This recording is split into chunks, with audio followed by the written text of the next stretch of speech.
ისეთი ავიტანე, როგორ მე ალუდასაც გაუძლებ. ალუდა აღმოჩნდა ადამიანი, რომელსაც ზეპირად ცოდნია ჩემი ინტერვიუებით თქვენთან და მე ისეთი ყურადღებით გიყურებთ თურმე.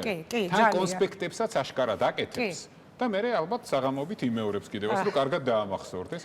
განსაკუთრებით ჩვენი ინტერვიუები მოწონს როგორ. და ძალიან დაუფასე მას ეს ბატონო გიორგი, მოდით დავიწყოთ, რატომ მიხვედით გუშინ კომისიის ხდომაზე, აქვე დავაანონსებ, რომ ის რაზეც თქვენ გუშინ ისაუბრეთ, რასაკვირველია, ხა იმის ხელახლა გამეორებას არ გთხოვთ ამ ინტერვიუში, მაგრამ მაქვს ცხადია შეკითხვები თქვენს გუშინდელ პასუხებთან დაკავშირებით, მაგრამ დავიწყოთ იმით, რატომ მიხვედით გუშინ ამ კომისიის ხდომაზე.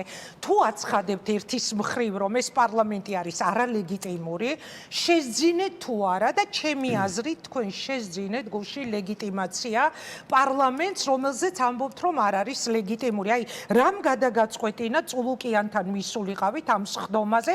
ხო, არ დამავიწყდეს ჯერ ბრიფინგი გქონდათ ჩანიშნული, მედია ველოდებოდი თქვენს ბრიფინგს, უცებ უქმდება ბრიფინგი და აღმოჩნდა, რომ თქვენ მიდიხართ კომისიის ხდომაზე. აი, რა მოხდა, რატომ გადაწყვეტეთ ეს? გამარჯობა. გამარჯობა. არ მოგესალმეთ, გოდიში. კიდევ მაყურებელს მივესალმებ. მაყურებელს ამისვენ.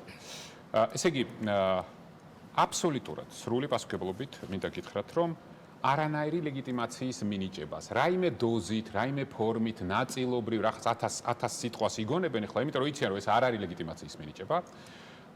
ეს არ ნიშნავს, მინდა თქვენ და ჩვენს მაყურებელს უთხრა, რომ ჩვენ პარტია საქართველოსთვის ამ კომისიაში ეკუთვნის 2 ადგილი და ის რომ ჩვენი დეპუტატები აქ არ არიან, ეს ნიშნავს იმას, რომ არანაირი ლეგიტიმაცია ამ პარლამენტს არ აქვს ჩვენგან, არც მომავალში ექნება და მით უმეტეს ამ კომისიას. როგორ არა აქვს? თქვენ ჯერ ესეთი დეპუტატებიც ხართ, ხელფასებსაც იღებთ იმ პარლამენტში და მე რა რომ კომისიაში აი ახლა იტყუები. არ იღებ? ბოდიში არ ვიცი რამე კონკრეტულად. იღებთ მაშინ ამას? არ ვიცოდი და გისვით. ამიტომ რომ ხელფასი არ აგიღიათ თქვენ ამ პარლამენტში, თქვენს დეპუტატებს. ხელფასი აქ არ აუღია, ძალიან ყველამ კარგად იცის. და ამიტომ გეუბნებით, რომ ეს არის ტყუილი, ვიღაცამ შეგიყვანათ შეცდომაში და ძალიან ხო კითხვა დავსვი, შესაძლებელია ამაზე. იღებთ? აი, მოვაყოლე ხა კითხვა. მე მეკითხეთ, რომ დავიდან მტკიცებულობით. იცით რა მითხარით? მე ვფიქრობ, ბატონო გიორგი, რომ კი, დღეს მე მოგცემთ ყველაფრის დასრულების საშუალებას, პირობას გაძლევთ, უბრალოდ თქვენ თქვით, რომ აი იგონებენ ვიღაცები, მე მაქვს ეს განცდა, გულწრფელად გეტყვით, რომ თქვენ მაინც ლეგიტიმაციის შეძენის მცდელობა გქონდა და ზინეთ არა რაღაც ელემენტებს. ცდებით. არანაირი ელემენტი პირიქით. მეცად გეტყვით. ჩემი იქ მისულით. ამ კომისიამ პირიქით დელეგიტიმაცია განიცადა და გეტყვით რატომ? მანდატი დაკარგა. ამ კომისიის მანდატი გახლდათ პარტიების და მათ შორის ნაციონალური მოძრაობის გაუქმება. ზუსტად 1 საათში, 2 საათში ჩემი იქიდან გამოსulis შემდგომ გამოვიდა ერთ-ერთი მათგანი და თქვა, რომ აღარ აუქმებენ ამ პარტიას და რაღაცა მოყვა, რაღაცა იბოდა. ეს რას ნიშნავს? ეხლა ეს პირდაპირ არის დაკავშირებული იმასთან, მე რატომ მივედი იქ? მე რატომ მივედი იქ? ჩვენ ეხლა მოგწონს ეს თუ არ მოგწონს?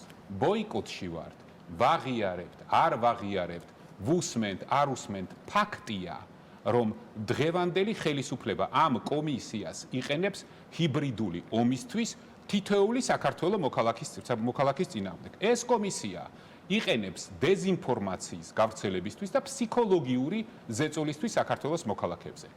ეს კომისია თუ ასე გაგრძელდა და ჩვენ თუ ამ ჰიბრიდულ ომს არ შევეწინააღმდეთ, არ შევებრძოლეთ, მივიღებთ იმას, რომ მე გვეტყვიან, რომ ბოდიში უნდა მოვიხადოთ და ამასაც შევეგუებით. მე გვეტყვიან, რომ ჩვენს მიწაზე ომი ჩვენ დავიწყეთ და ამასაც შევეგუებით. მე გვეტყვიან, რომ ანწუხელიძის გმირობა კი არ არის შემთხვევითობაა და ამასაც მოგვიწევს, რომ შევეგუოთ და თუ ვინმეს ურჩევნია, რომ დისკომფორტი არ განიცადოს და იქ არ მივიდეს და ამ ყველაფერს თავი არიდოს, მე ასე არა ვარ. ამიტომ თქვენ თუ გონიათ, რომ იქ მისულა იყო რაიმე სასიამოვნო, არაფერი სასიამოვნო იქ სასიამოვნო დარწმუნებული ვარ არ იქნებოდა, მაგრამ ნუ ლეგიტიმაცია შეძინეთ. ხალბატონო თავმჯდომარეო აი ამ მიმართვით თუნდაც და მონაწილეობა. ხალბატონი თავმჯდომარე, რა უნდა რა არის ელემენტარული ადამიანური ურთიერთობის რაღაც ეთიკა, ხო? ეხლა რაც შეეხება დანარჩენს, ზუსტად ასე ვიქცეოდი მე, როდესაც ვიყავი ოცნებაში. როცა იყო საჭირო და ყველა რო იმალებოდა, მაშინ მივდიოდი, თქვენთანაც მოვდიოდი და ყველა იმ ასე ვთქვათ, ეპიზოდზე, რომელზეც ესენი სასაცილოდ და უსუსურად ცდილობდნენ ჩემთვის რაღაც პრეტენზიები წაეყენებინათ და მისული ვარ პარლამენტში ყველაზე და გაცემული მაქვს პასუხები თან ასეთი სასაცილო პარლამენტისთვის კი არა. გაგახსენებთ, რომ კომისიაზე, რომელიც პირველად შეიქმნა ოცნების საერთოდ ისტორიაში, საგამოძიებო ხორავე საქმას ეხებოდა, იქაც მისული ვარ და ნამყოფი ვარ. ეხლაც აქ მე არანაირი პრობლემა არ აქვს, ზუსტად ასე მივდივარ ოპოზიციასთან და ველაპარაკებ ცემს ზუსტად ის იგივენაირად პასუხს. პოლიტიკოსი, რომელიც ყველაფერს ბოიკოტს უცხადებს, ყველაფრისგან იმალება, შენ შეიძლება რაღაც პოლიტიკური ინსტიტუციას ბოიკოტი გამოუცხადო, შენ შეიძლება რაღაცა, მაგრამ ყველაფერს ბოიკოტი გამოუცხადო და შენი პოზიცია და შენი ამომრჩევლების და ოპოზიციურად განწყობილი ხალხის პოზიცია არ დაიცვა პირდაპირ, აი მათსავე ველზე, მე ვთვლი, რომ ეს არის იდიოტიზმი. ეხლა რაც შეეხება შემდეგს.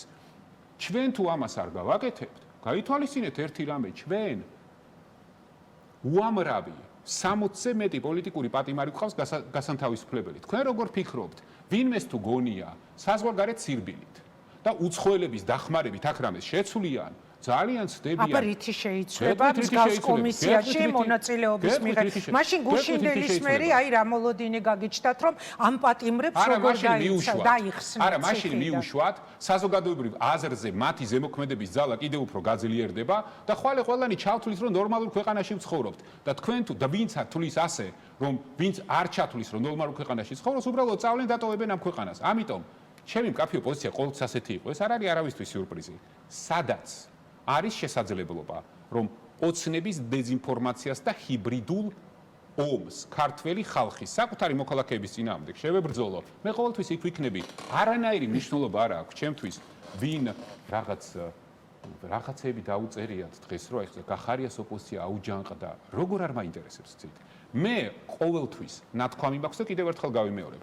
მთავარი რაც ჩვენ გვაერთიანებს და რაზეც ჩვენ კოორდინაციის შესახებ შევთანხმდით, ეს იყო პატიმრების განთავისუფლება პირველ რიგში. ზოგი ცდილობდა პატიმრების განთავისუფლება მეორეზე არჩევ და შემდგომ ჩემთვის ყველაზე მნიშვნელოვანია ქვეყნის ევროპულ ტრაექტორიაზე დაბრუნდება. რა თქმა უნდა, ამისთვის საჭირო არის არჩევნები.